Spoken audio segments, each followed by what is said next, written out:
যিনি ছায়ার মতো পাশে ছিলেন কয়েক দশক ধরে, সেই ফাতেমাকে শেষ পর্যন্ত মুখ খুললেন। হাসপাতালে সেই নিশ্ছিদ্র দেয়ালের ভেতরে আসলে কি দেখেছিলেন বেগম জিয়ার এই নীরব সঙ্গী? গুঞ্জন উঠেছে, ফাতেমার চোখের জল কি আজ ৩০শে ডিসেম্বরের জন্য, নাকি আরও ১৪ দিন আগের কোনো বিভীষিকার জন্য? লন্ডন থেকে আসার নির্দেশ আর হাসপাতালের কঠোর গোপনীয়তা সবই কি জানতেন এই নারী? বেগম জিয়ার শেষ নিঃশ্বাস ত্যাগের সময় ফাতেমা কি তার হাতটি ধরেছিলেন? যদি মৃত্যু আরও আগে হয়ে থাকে, তবে ফাতেমাকে কেন এতদিন বাইরের পৃথিবী থেকে বিচ্ছিন্ন রাখা হলো?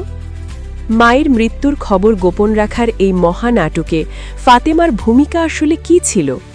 আজকের পর্বে আমরা উন্মোচন করব ফাতেমার সেই না বলা কথা এবং মৃত্যুর প্রকৃত তারিখের ধোঁয়াশা।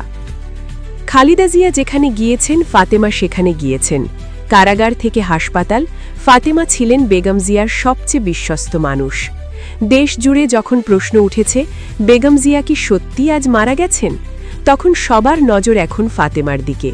কারণ যদি কেউ সত্য জেনে থাকেন, তিনি এই ফাতেমা। বিভিন্ন সূত্র এবং হাসপাতালের ঘনিষ্ঠ মহলে ফাতেমার যে আরতি শোনা গেছে, তা আজ আমাদের বিশ্লেষণের মূল বিষয়। গবেষক এবং গোয়েন্দা তথ্য অনুযায়ী ২৮শে নভেম্বর যখন বেগম জিয়ার অবস্থা আশঙ্কাজনক হয়ে পড়ে, তখন থেকেই ফাতেমার সাথে বাইরের যোগাযোগ বিচ্ছিন্ন করে দেওয়া হয়। অভিযোগ আছে, ফাতেমা যখন কান্নায় ভেঙে পড়েছিলেন, তখন তাকে সান্ত্বনার নামে কার্যত নজরবন্দি করে রাখা হয়েছিল। কেন ফাতেমাকে কারোর সাথে কথা বলতে দেওয়া হয়নি? তিনি কি আগেই জানতেন যে নেত্রী আর নেই? ফাতেমার নীরবতা কি আসলে কোনো বড় চাপের ফল? কথিত আছে, যখন কাতার বা জার্মানির এয়ার অ্যাম্বুলেন্স নিয়ে টালাবাহানা চলছিল, তখন ফাতেমা কেবল নির্বাক হয়ে নেত্রীর শিয়রে বসেছিলেন। নির্ভরযোগ্য কিছু সূত্রের দাবি, ফাতেমা সেই সময় বারবার বলেছিলেন, এখন নিয়ে গিয়ে কি হবে? এই একটি বাক্যই অনেক বড় ইঙ্গিত বহন করে। যদি নেত্রী জীবিতই থাকতেন, তবে ফাতেমা কেন এমন হতাশা প্রকাশ করবেন? তবে কি ৩০শে ডিসেম্বরের ঘোষণাটি ছিল কেবল একটি আনুষ্ঠানিকতা মাত্র? তারিক রহমান দেশে ফেরার দুদিন পর মৃত্যুর খবর আসা নিয়ে ফাতেমার কাছের মানুষদের মধ্যে কানাঘুষা খেলছে।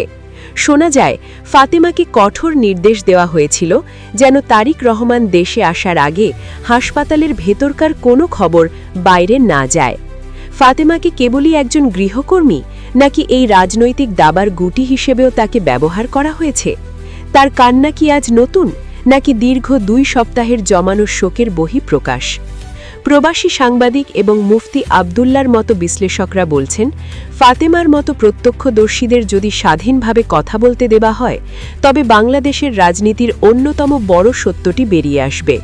মায়ের রাজনৈতিক ক্যারিয়ার এবং ছেলের ইমেজ বাঁচাতে গিয়ে একজন মৃত মানুষকে নিয়ে এই দীর্ঘ নাটক কি ফাতেমা সহজভাবে মেনে নিয়েছেন, নাকি ইতিহাসের দায় মেনে নিতে একদিন সবকিছু ফাঁস করে দিবেন?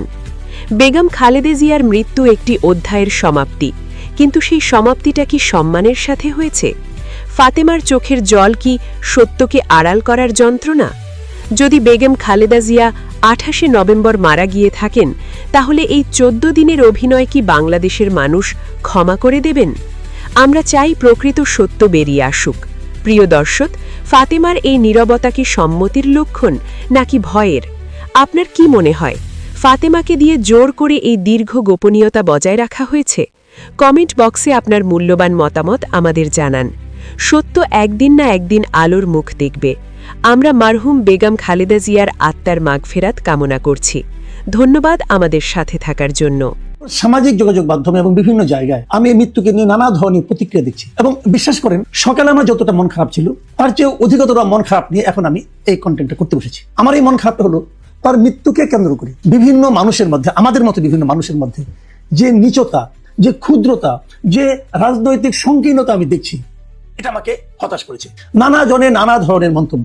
কেউ বলতে চাচ্ছে যে উনি কি আসলে আজকে মারা গিয়েছেন, কেউ আমার কথা বলছেন উনি কি আরো আগে মারা গিয়েছেন, রাজনৈতিক কারণে ওনাকে পর্যন্ত টিকে রাখা হয়েছে, মনোনয়নের জন্য কি ওনাকে টিকে রাখা হয়েছে, ওনাকে মনোনয়ন দিতে হবে সেই জন্য ওনাকে মনোনয়ন দেওয়া পর্যন্ত অপেক্ষা করতে হয়েছে। এইরকম নানা ধরনের কথা শুনে আমি, বিশ্বাস করেন, আমার না মনটাই খারাপ হয়ে গেছে। আমার মাঝে মাঝে মনে হচ্ছে, আমরা কি এত সংকীর্ণ একটা মানসিকতার জাতি? ভাই, একজন মানুষ মারা গিয়েছেন, উনি ব্যক্তি হিসেবে আমাদের দেশের জন্য আমি তো মনে করি উনি আনপ্যারালাল ছিলেন। ওনার জীবনের উত্থানটা আপনি দেখেন, ওনার জীবনের স্ট্রাগলটা আপনি দেখেন, ওনার জীবনে এই দেশের মানুষের জন্য উনি কি করেছেন সেটা আপনি দেখেন। ভাবুন একটা মানুষের উপর দিয়ে কি গিয়েছে, কতটা পেইন ওনাকে সহ্য করতে হয়েছে, তারপরেও উনি কি সুদৃঢ়ভাবে অনড়ভাবে ওনার আদর্শের কাছে, ওনার চিন্তার কাছে উনি কিন্তু কোনো ধরনের আপোষ করেননি। মানুষটাকে সেভাবে দেখেন আপনারা। বাকিগুলো কেন এই আলোচনাগুলো করে কেন আপনারা কি বলতে যাচ্ছেন? মানুষকে বিতর্কিত করার মাধ্যমে, মানুষের চিন্তা নিয়ে নানা ধরনের এই ধরনের আলোচনার মাধ্যমে আমরা আপনারা কি অর্জন করতে চাই এই বিষয়টা না আমার কাছে ক্লিয়ার না।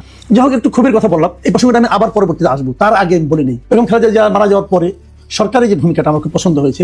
প্রধান উপদেষ্টা নিজে বক্তব্য দিয়েছেন, প্রধান উপদেষ্টা জানিয়েছেন যে উনি দেশে 3 দিনের জাতীয় শোক ঘোষণা করেছেন এবং 1 দিন জাতীয় ছুটি ঘোষণা করেছেন, এবং এগুলো আমার কাছে খুবই প্রয়োজনীয় মনে হয়েছে। দেশের একজন গুরুত্বপূর্ণ ব্যক্তির মৃত্যুতে এ ধরনের আনুষ্ঠানিকতা এবং সিদ্ধান্ত আমি মনে করি নেওয়া উচিত। কেন সেটাও বলি, যারা জীবিত আমরা আছি, আমরা এই সময়টা ওনাকে যেমন স্মরণ করতে পারবো, অথবা আগামীতে যারা রাজনীতি করবেন আমাদের এখানে, তারাও ভাবতে পারবেন যে রাজনীতিতে এই ধরনের আচরণ করা গেলে এই প্রাপ্তিটা মিলে, মানুষের কাছ থেকে শ্রদ্ধাটা পাওয়া যায়। কাজে আমি মনে করি জাতীয় জীবনে এই সমস্ত উদাহরণ তৈরির প্রয়োজন আছে। দেখুন সারা দুনিয়াতে কিন্তু এর যে প্রভাবটা পড়েছে, সেই প্রভাবটাকে ভাবুন তো। পাকিস্তানের পররাষ্ট্রমন্ত্রী আসতেছেন, এখন বলবেন এই দেশে পাকিস্তান হয়ে গেছে, অথবা এটা তো আবার আমরা 74 আগের অবস্থা ফিরে যাচ্ছি। মানে সবকিছু মধ্যে রাজনীতি খোঁজার কোনো দরকার নেই। ভাবেন তো ভারতীয় পররাষ্ট্রমন্ত্রী আসতেছেন, তাহলে এখন আবার কি হলো? নাকি তাকে ফেরানোর জন্য আমাদের মিছিল করতে হবে? এরা যে আসতেছেন, এটা হলো একটা পারস্পরিক সৌহার্দ্যের পরিচয়, এবং দেখানো, বোঝানো, মানুষের প্রতি মানুষের ফিলিংসটাকে প্রকাশ করা, এবং এর থেকে এটা বোঝা যাচ্ছে আমরা কাউকে শত্রু রাষ্ট্র বানাইনি, সবাই আমাদের মিত্র, এবং তারা একটা উপলক্ষ করে আসতেছেন। এটা তো হয় না বলেন? ধরেন আপনার পাশের বাড়িতে, তার সঙ্গে আপনার দীর্ঘদিন ধরে বিরোধ চলছে, সেই বাড়ির একজন মুরব্বী যদি মারা যান, সবাই আমরা যাই না জানাজা অংশ নিতে? সবাইকে আমরা যাই না সেই বাড়িতে যারা শোক সন্তপ্ত পরিবার আছে তাদেরকে সমবেদনা জানাতে? যাইতো। দেখুন, যারা বলছেন এটাকে নির্বাচনে রাজনীতিকে কাজে লাগানোর জন্য এই কাজটা করা হয়েছে, তাদের কাছে আমি একটা কথা বলি, কি হলো? ধরা যাক খালেদা জিয়া, আমি নিজেও বলেছিলাম যে খালেদা জিয়াকে দিয়ে কালকে 3টা মনোনয়নপত্রের টিপসই দিয়ে জমা দেওয়াটা আমার কাছে পছন্দ হয়নি, এটা আমি বলেছিলাম। কিন্তু তার মানে কি এই যে এই জন্যই তাকে বাঁচিয়ে রাখা হয়েছিল? বিষয়টা এইভাবে দেখবেন না। আমি যেটা পছন্দ করিনি সেটা হলো একটা বিষয়, যে উনি তো আসলে নির্বাচনে অংশ নিতে পারবেন না, উনি প্রচারণায় থাকতে পারবেন না, বিজয়ী হলেও উনি এটা করতে পারবেন না। অতএব কি দরকার ছিল? ওই জায়গাটুকুকে আমার রাজনীতি মনে হয়েছিল, কিন্তু ওইটুকু করার জন্য ওনাকে বাঁচিয়ে রাখা হয়েছে। মনোনয়নপত্র দাখিলের পর দিন তাকে মেরে ফেলতে হবে, এই ধরনের সন্দেহ যারা করছেন তাদের কাছে আমার একটা প্রশ্ন, ভাই মনোনয়নপত্র দাখিল করেছেন বটে, কিন্তু ওনার মৃত্যুর কারণে কিন্তু একটা জায়গায় নির্বাচন স্থগিত হবে না। নির্বাচন স্থগিত হওয়ার যে নিয়ম, সেই নিয়মটা হচ্ছে বৈধ কোনো প্রার্থী যখন নির্বাচনী প্রচার, মানে ইলেকশন কমিশন প্রার্থী হিসেবে তাকে বৈধ ঘোষণা করার পর যদি কোনো বৈধ প্রার্থী মারা যান, তখন ওই আসনে নির্বাচনটা স্থগিত হয়ে যায়। তো উনি তো বৈধ প্রার্থী এখন হন না, যারা নির্বাচনে মনোনয়ন জমা দিয়েছেন। ইলেকশন কমিশন তো এখন পর্যন্ত কাউকে বৈধ কিংবা অবৈধ হিসেবে কাউকে ঘোষণা করেনি, তার আগে উনি মারা গিয়েছেন। কাজে এই নির্বাচন স্থগিত হবে না, এবং এই প্রত্যেকটা জায়গায় বিএনপির একজন করে বিকল্প প্রার্থী আছে, তো হয়ে যাবে, কোনো সমস্যা তো নাই। কাজে ওই কারণে এই পর্যন্ত দেরি করা হয়েছে। এই সমস্ত থিওরি যারা দেন এ ঠিক করেন না। এখন হয়তো অনেকে বলবেন না, উনি আরো আগে মারা গিয়েছিলেন, ওনাকে বাঁচিয়ে রাখতে হয়েছে। দেখেন, আমি এক্ষেত্রে আমি আমার নিজের একটা ছোট্ট, আমার নিজের ব্যক্তিগত অভিজ্ঞতা কথা বলি। দর্শকরা প্লিজ এটাকে আপনি ভাববেন না যে আমি আমার এই সুযোগে আমার কথা বলে দিচ্ছি, বাট আমার নিজের ব্যক্তিগত অভিজ্ঞতা। আমার মা মারা গিয়েছেন 2020 সালের 11 জানুয়ারি। আমার মা যখন মারা যাওয়ার আগে কোভিড আক্রান্ত হয়েছিলেন, কোভিডে মারা গিয়েছিলেন, এবং শেষ দিকে ওনাকে আমরা সেরকম ভাবে ওই আপনার মানে কৃত্রিম ভাবে বাঁচিয়ে রাখা হয়েছিল। ওনার শ্বাস, মানে অনেকগুলো অঙ্গ ওনার কলাপস করেছিলেন, ওনাকে আইসিইউতে ভেন্টিলেশনের মাধ্যমে বাঁচিয়ে রাখা হয়েছিল। ডাক্তাররা বললেন যে ওনাদের মেডিকেল সায়েন্স অনুযায়ী ওনারা কোনো আশা দেখেন না, কিন্তু মিরাকল হতেই পারে, আল্লাহ যদি চায় হবে, এটা তো আল্লাহর ইচ্ছা, জীবন মরণ তো মানুষের হাতে না, কাজে অনেক কিছু হতে পারে। তবে মেডিকেল সায়েন্স অনুযায়ী ওনারা কোনো আশা দেখছেন না। যেদিন ওনারা বললেন, তারপরেও চার দিন কিন্তু উনি ছিলেন, আমরা ওইভাবে দেখেছিলাম ওনাকে। এবং আমি নিজেও আমার যুক্তি দিয়ে, আমি অনেক ডাক্তারের সঙ্গে বলেছিলাম, আপনি যে 4 দিন রাখেন, ওনার কোনো সায়েন্স অনুযায়ী কোনো চান্স ওনার নাই। আসলে আমরা অপেক্ষা করছিলাম আমার বোনের জন্য। আমার বোন তখন অস্ট্রেলিয়া থাকতেন, আমার বোন বলে যে আমি আসতেছি। ওনার অস্ট্রেলিয়াতে উনি তখনই যত তাড়াতাড়ি সম্ভব রওনা হয়েছেন, এবং উনি এসেছেন। উনি এসে দেখে বললেন যে তোরা আম্মাকে কেন কষ্ট দিচ্ছিস কেন? তো আমরা আম্মাকে কষ্ট না দেওয়ার সিদ্ধান্ত নিলাম, এবং 10 তারিখ দিবাগত রাতে ওনার ভেন্টিলেশন খুলে নেওয়া হয় এবং উনি মারা যান।